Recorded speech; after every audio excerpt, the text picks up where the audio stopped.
At Stanislaus Nursing Home, we provide humane and compassionate care for people ages 60 and above in the last phases of an incurable disease so that they may live as fully and comfortable as possible. We focus on quality rather than the length of life. Here at Stanislaus Nursing Home, we treat the person rather than the disease, working to manage symptoms so that the person's last days may be spent with dignity and quality, surrounded by their loved ones. It's also family-centered. It includes the patient and the family in making decisions. Here we will show you a video that will give you more information upon hospice. Hi, my name is Don Schumacher and I'm president of the National Hospice and Palliative Care Organization. We're here today to talk with you about hospice care. Now, some of you may have had experience with hospice care. Some of you may know or have had experience with palliative care. Palliative care is the provision of good, comprehensive pain and symptom management to patients who are facing serious or terminal illness. Today, we're going to be focusing on hospice care, which is the largest provider of palliative care in this country. About 1.5 million people receive hospice care over the course of about a year. During that time period, Americans such as yourselves probably have received the news that the illness that they were being treated for has not been moved towards a curative phase of their illness, but in fact has become terminally ill. If yourself or your loved one has received this news from their physician and they've made a choice or a decision to move towards a more thoughtful, palliative, supportive model rather than curative treatment. The focus is on care, not cure. And the object of hospice care is to provide to that patient and the family enough support to allow the process of dying to take place in as comfortable a setting as possible. Care is also highly identified as being connected to the family as well, because all patients, as they're going through the process of dying, do need to have the love, support, and care of their family members or loved ones. So for hospice as a provider of services, the patient and the family are defined as the unit of care. So what I'm going to share with you are, first, definitions of hospice care, the types of hospice care and when to begin preparing for it, how hospice care is paid for, how you would go about choosing a hospice in your community, and how you might prepare yourself and your family for the entry into hospice programs. Because even though this is a sad and sometimes difficult issue, it's very, very important that you have enough advanced knowledge and advanced warning, advanced preparation, so that before you are admitted to hospice services, you have enough information and know when to make that call. Before we begin, let me share a little bit with you about our organization. I'm speaking to you today from the National Center for Care at the End of Life here in Alexandria, Virginia. This building houses the National Hospice and Palliative Care Organization, the National Hospice Foundation, FASHA, which is our work in Africa, and the Alliance for Care at the End of Life. These four organizations work in concert to bring awareness, education, public policy, and advocacy to consumers and providers of hospice services all around this country. And now let's get going and looking at what hospice care might mean to you should it come into your life.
Our facility consists of 80 private rooms with individual full bathrooms.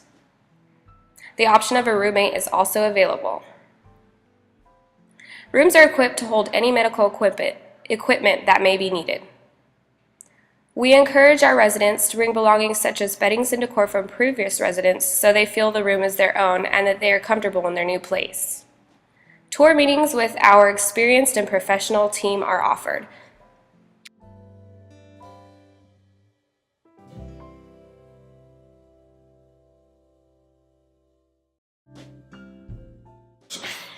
On holidays, we will have families visit and make our facility festive and fun. We will have gift exchanges so the families have a good time and are engaged. We will have frequent family nights so members feel welcome. Families can come whenever they please. We have all family members' contact information in case of emergency matters. We will always keep families updated. We accommodate all families, even families who have busy schedules and travel a lot. We have upscale technology to allow our residents to communicate with their families. We have computers and projectors that connect to Skype to make families far away still be in contact. Don't tell me this is a video. Hello. Hey! There we go! Hey, stop.